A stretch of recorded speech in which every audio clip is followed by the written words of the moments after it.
Hey, this is Super Dave coming at you from Progwarts. Welcome to part 2 of my Newbies Guide to Progressive Rock. Now today, what we are going to focus on is progressive pop, or prog pop if you will. And as a genre, progressive pop is maybe a little more difficult to clearly define than some other variations of progressive music. That's mostly because the typical trappings of progressive rock, extended musical suites, multiple and unusual time signature changes, focus on virtuoso musical performances, those things are absent, and the music tends to be more concise in composition, less overtly complex, and more hook-oriented, in other words, more catchy. As a result, many of these artists and the albums I'm going to be presenting have tended to be actually much more commercially successful and better known, is what it is. What they mostly have in common with the more traditional progressive rock is the tendency towards conceptual themes that will unify the songs in the album, maybe a story that's being told, a willingness to blend musical styles and genres in an unusual way, and the level of just general adventurousness to explore esoteric and challenging lyrical content than what you find in most pop songs. So, in short, not your typical pop music. What we want to do here with this, what I'm trying to do with this, is present albums that I think are the best examples, most accessible examples to those who are new to progressive rock, trying to put out things that are a little more easily digestible if you're just not someone who's done that. I have the perspective that what I'm doing is offering these to not people that are familiar with it already, but to people who are genuinely going, hey, I don't really know anything at all about progressive rock, and I just don't know where to start. So these are my suggestions for, I think, where the best places to start and the best examples that are going to be the easiest to get into. So you can judge for yourself how successful or not I am with that when you're done. Hopefully you will find that I was. I'm trying to be, as it is. Anyway, let's get started. So the first one in the list is Electric Light Orchestra, A New World Record. And this album was their 6th as a band. It was released in 1976, and believe it or not, it was produced at a time when the idea of combining guitars and orchestras still seemed like an oddity, even though we already had the existence of hit records by bands like the Moody Blues, who I mentioned in my first video. If you've not watched it, go check it out. And also another album that we will talk about later. This wasn't the first time it was done, but this album, I would say, was much more focused on pop compositions and catchy melodies and easily digestible chunks, as opposed to grand, sweeping, conceptual rock epics that you might find with the Moody Blues, especially in their early stuff. The songs that were in this album were very concise, easily memorable, very catchy melodies, and down-to-earth, relatable lyrics that really got some huge hits for ELO. Making this, at the time, their biggest album to date, and the first, believe it or not, to finally hit the charts in their home country of the United Kingdom.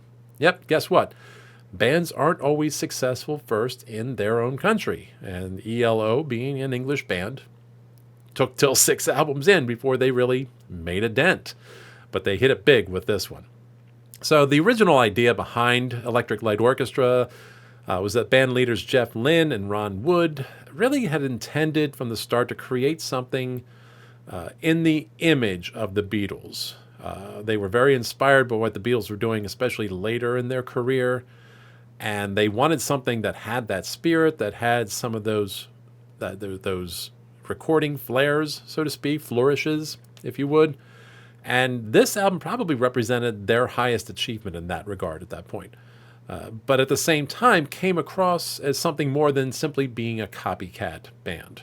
They didn't sound just like the Beatles, but you could certainly hear the spirit of the Fab Four in there, with a few of the things that they were doing, and there's some echoes of things that the Beatles did, and some sounds that were maybe consistent with them. And at the same time, this was very clearly an album that was of ELO. It was their own thing that just more so had a bit of homage to the Beatles than copying it. So they really achieved their ultimate goal to the highest degree at that point with this album. Moving on to the second one, we have the Alan Parsons Project, I, Robot. So Alan Parsons, as an individual, made a pretty big name for himself in the music industry as an engineer and a producer who worked with the Beatles, worked with the Hollies, and most significantly with Pink Floyd on Dark Side of the Moon, which is where he got his first Grammy nomination. So when he put a project together, this wasn't just about him as a solo artist. This was him in collaboration with a writer and musician named Eric Wolfsons. That began with their first album, Tales of Mystery and Imagination, in 1976, which was a collection of songs based on the works of Edgar Allan Poe. Now, this second album kind of stuck with that theme, so to speak, and was based on the works of science fiction writer Isaac Asimov. In particular, his works that centered on robots and artificial intelligence, even taking the title of the album from one of those stories. Now, interesting little backstory there is that the copyright rights for that work, I, Robot, I, Robot, were owned by somebody else at the time, so they couldn't give the album the same title, so they deleted the comma and made it I, Robot. Copyright law is strange. If all you got to do is delete a comma, and that makes everything kosher. I don't get it. Anyway, the album came out in 1977, and similar to ELO, the project would integrate orchestral arrangements and orchestras with the songs, which gave them a really lush sound and allowed them to do some things that they weren't otherwise able to do without overdubs. And at the same time, they kept a really modern, at least for the time, modern in the sense that it sounds a little bit dated now, but it's very modern then. And what they did was, in these pop-oriented songs, they included elements of disco and funk, which were both really big at that point in time. So, as you can tell, disco sounds at this point would sound a little out of time, but that's cool. It's still really great music. They've always kind of straddled the line between rock and pop. Their focus on clean and concise arrangements with instrumental restraint, in other words, non-virtuoso type performances, as well as their ability to craft a string of hit songs in the late 70s and early 80s, really, for me, put Alan Parsons Project in that pop category. And this album is one of the best examples of their work. Yeah, there's some instrumental songs in there that, aren't always the easiest thing for those not oriented that way to pick up with, but there's some of their best songs as well. They're really nice and catchy. They're easily memorable. There's some really sweet ballads in there as well. And it just overall as a whole represents a really consensus complete. I'm tripping up. Looking for my word. But a really cohesive, there it is, piece of work by them. Now, alternately, one could maybe look at their 1982 album, Eye in the Sky. The title track was their biggest hit, and that album as a whole was their biggest hit, and is really solid and full of good music as well. I think I, Robot might be a slightly stronger album as a whole, but interesting side note, Eye in the Sky, the album leads off with an instrumental called Sirius, which you will hear at a lot of sporting events, especially if you go to a Chicago Bulls game.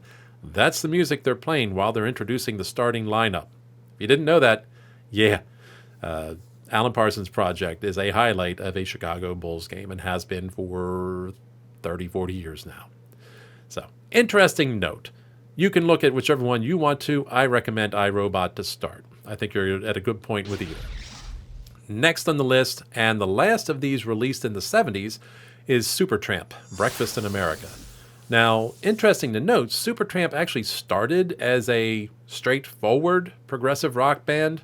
Yes, irony noted, straightforward and progressive rock really doesn't make sense together in a sentence, but go with me. But they were one of a typical progressive rock band with long, meandering instrumental passages and all the noodling and stuff going on. And it was after those first two albums that they started to drift more in a pop-oriented direction. That was really just the leanings of their primary songwriters more than anything else, although those first two albums were not. successful. But nonetheless, this album was their sixth one. It was released in 1979. And really, for me, I think reached the height of their brand of sophisticated and wryly cynical pop, both commercially and critically.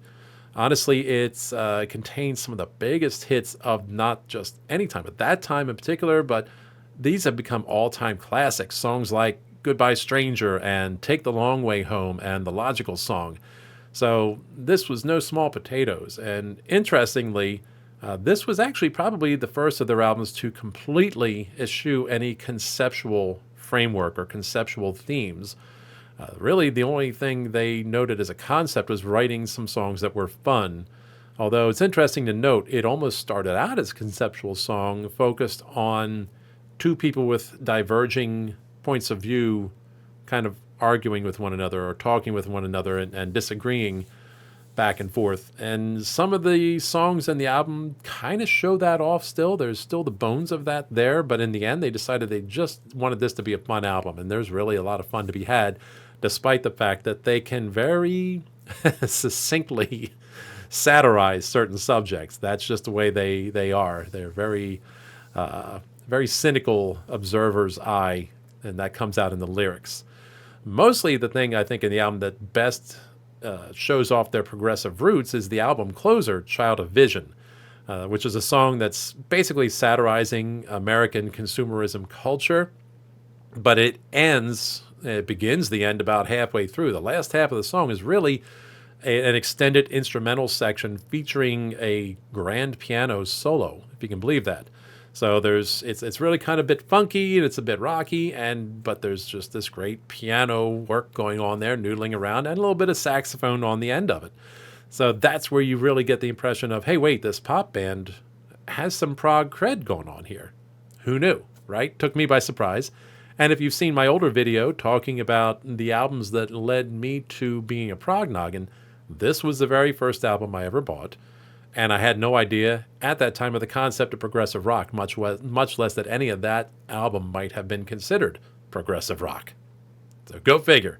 So it's a really good place to start. Some folks might argue that the better option would actually be their 1974 album, Crime of the Century.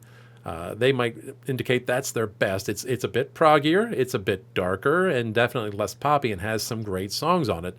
I think those other elements, though, make it slightly less accessible. But, if you went that direction, I wouldn't say you went completely wrong. I just would say I think Breakfast in America is perhaps the more ideal option to start. All right, so now getting into albums that were released later than the 70s. And the first female, that would be Kate Bush, Hounds of Love. Now, progressive rock, if you've not noticed, will tend to be a bit of a sausage fest. It is not typically the province of women. At least in terms of their creating and writing, as much as perhaps their singing, but it can be both, but it's largely not been. It's been a dudes type of genre, and you can tell that if you go to a lot of the concerts, it's dudes. But that was especially true when this album came out in 1985. Now, at that point, Kate had already established herself as a pioneer for female artists, pop and rock and whatever genre, for a number of reasons, not the least of which is the fact was how prolific she was in writing and composing music, and how big her debut was, which I think represented her being the first female artist, I think, to write and compose an album that sold 1 million copies or something like that. There's a record there associated with it that just gave you an idea of how big she was when she started at age 19, and how influential she eventually became. Now, her progressive rock credentials are pretty clearly established in the fact that she was a protege of David Gilmour, who helped her get started. Andrew Powell, the composer for the Alan Parsons Project's orchestral arrangements, was a producer for her, as well as Alan Parsons Project regulars Ian Berenson and Stuart Elliott, guitars and drums respectively, played on multiple of her albums, and Jeff Downes of Yes and Asia fame also played with her. So, despite the fact that she was mostly known as a pop artist, she was very heavily influenced and involved in the prog world. And hers was that rare female perspective in a genre dominated by men. And as I noted, she wrote and composed everything, and from the start had a very strong voice in the direction of her career, beginning with arguing down the record company in their choice of her first single and getting what she wanted out of that, which is pretty impressive when one is just starting off like that. Tells you a little bit about her. While she was never really huge in the U.S., she did have her greatest international success with this particular album, which then was later in recent years helped in no small part by the fact that Running Up That Hill, the lead single and the lead song track, was highlighted in the most recent season of Stranger Things. So she made a whole bunch of money all over again. But this album was huge for her. Matter of fact, small little tidbit, little trivia note, she knocked Madonna's Like a Virgin out of the #1 spot on the UK charts when this album was released. So no small thing at the time, let me tell you. This album, maybe more so than her others, and a lot of others in the prog pop realm, really does straddle the line between prog pop and straight ahead progressive rock, mostly because of how it is put together. Now, the side one, or what would have been side one, is mostly accessible pop-oriented songs like Running Up That Hill and Cloudbursting and Big Sky. But then the second half of the album, the side two as you would have had back then, cassettes and albums, was an extended suite of songs, all conceptually centered on the Arthurian poems of Alfred Lord Tennyson. Now, that is Kate's literary orientation on full display there, and that's always been one of the things that's differentiated her from a lot of typical pop, is the fact that she was very much influenced and inspired by literature, and that came across in a lot of her music. And I don't think that would be a surprise when you consider the fact that her very first single was entitled Wuthering Heights, and that's still one of the songs she's best known for. So this is a woman who very much inspired generations, probably at this point, at least a generation of female singer-songwriters, with her approach to blending different genres and her eclecticism and her independence and her singular focus on, I need to make the music the way I want to make the music. She has really been very impressive overall, and it's not the last you're going to hear of her in this little video. So finally we get to the last one, and probably what I would consider to be the biggest of these 5 albums. I don't know the numbers of sales and album sales and all that, but I feel like this is the biggest. That would be Peter Gabriel. It's difficult to suggest this one with any honest-to-goodness sense that I am putting forth some sort of hidden gem or some sort of revelatory suggestion. Like I said, this is probably the biggest albums of the 5. And in the mid-'80s, this was nearly inescapable. The music was everywhere, and not that anybody would want to escape it. But it just feels like there's a really good chance that out of everything I've put forth, this is the one that people watching this may already be familiar with, even if they've not gotten into progressive rock in and of itself as a genre.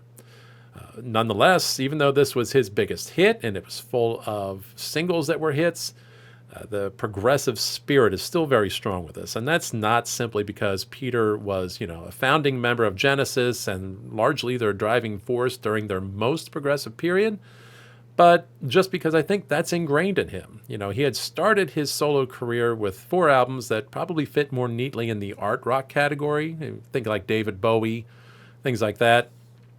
But from what I understand, he'd gotten a little weary of instrumental experimentation, as he put it, toying around with different recording styles and different instruments and all that.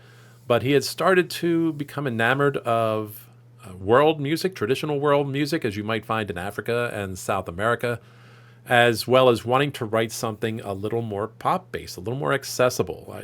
He had been a cult hero for a while, and this album propelled him into superstardom, which almost sounds like he intended to do that, interestingly enough, but I don't know that he did. So the album leads off with the grandeur of Red Rain's drum-based rock anthem, which features Stuart Copeland on drums, mostly focusing on hi-hat and cymbals, more metallic type of drum instruments. And then segues into the soul-inspired pop of Sledgehammer, one of the biggest songs ever, and certainly a huge, huge song in the 80s. Won the MTV Video of the Award for its claymation video that went with it. And then it all kind of moves into this socially conscious ballad with Don't Give Up, which is in and of itself a duet with Kate Bush.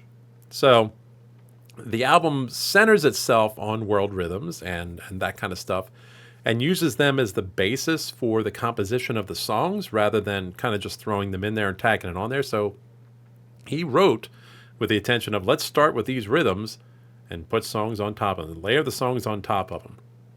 And that really gave a very different sound than you had typically heard in the 80s up to that point. And he blended in all kinds of other stuff, different styles and genres.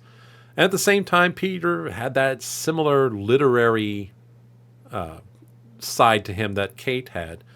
You got a song in there called Mercy Street, which is based on a poem. You've got also his focus on human behavior, with a song about Milgram's 37.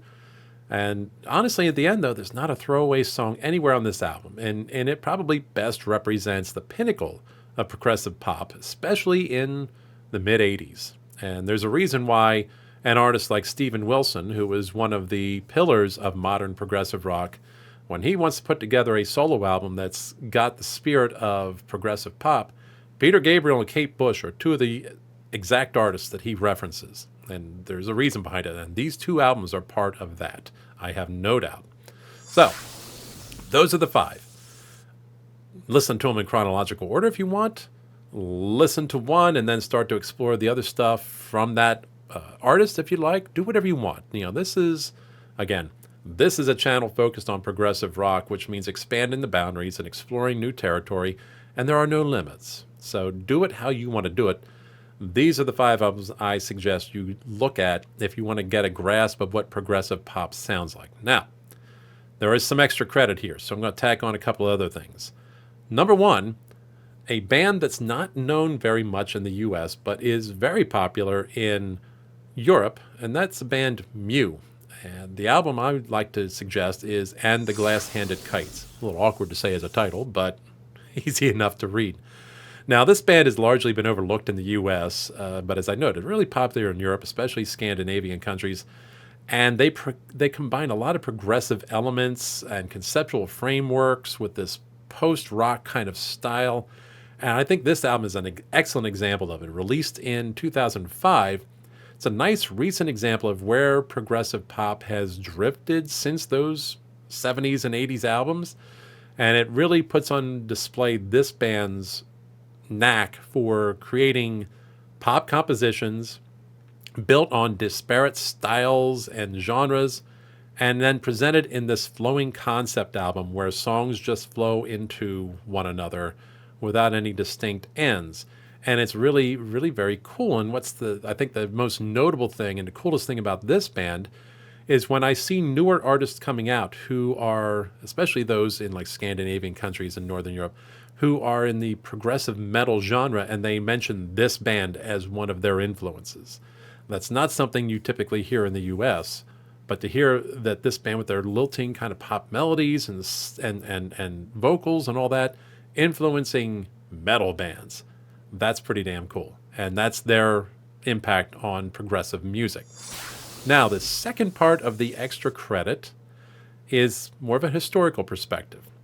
And it's an album that I think for a number of reasons deserves the attention. And that would be the Beatles, Sgt. Pepper's Lonely Hearts Club Band. Now, I've admitted before, I've confessed, I am not the world's biggest Beatles fan. I've never been. A lot of the stuff that they've made just really didn't appeal to me that much, to be frank.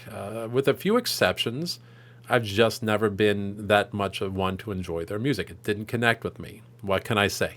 It is what it is. And at the same time, I absolutely acknowledge their importance in the world of popular rock and pop music. The extent of their influence is absolutely undeniable. You cannot ignore it. And in particular, when you talk about progressive rock and progressive pop, this album is probably key.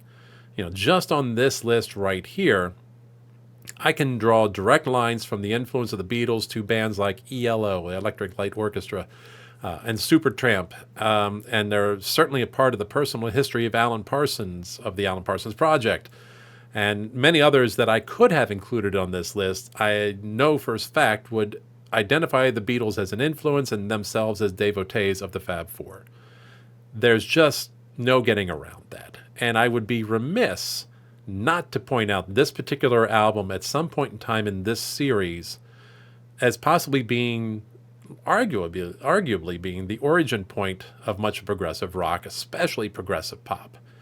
This is the one that absolutely set off a whole bunch of things in motion. It popularized, if not originated, the idea of a concept album, an album that's telling a story from beginning to end and all the songs are interconnected.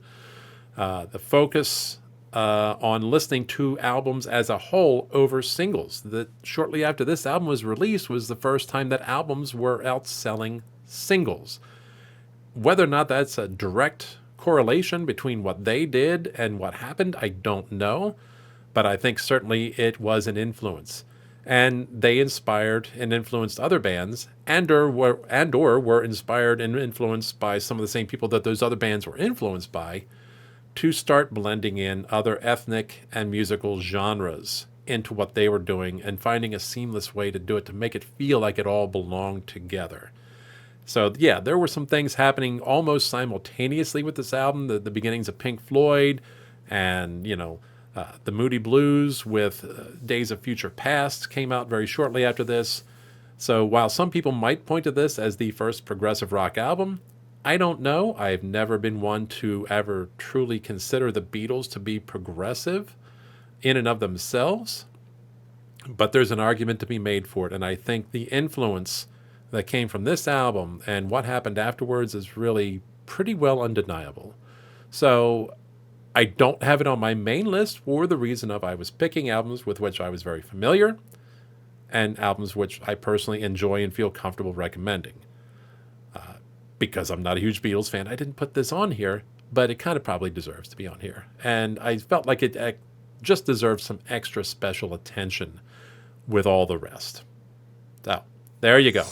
There is my list of 5 albums to get yourself into progressive pop, along with another one for extra credit, and another one that really probably everybody should listen to at least once at some point in their lives. Just for its influence on pop music and rock music as a whole, but especially for how it contributed to the development of progressive rock as we came to know it. There you go. I hope you enjoyed it. If you did, hit the like. I'd really appreciate that. And feel free to subscribe and follow me along with all these adventures.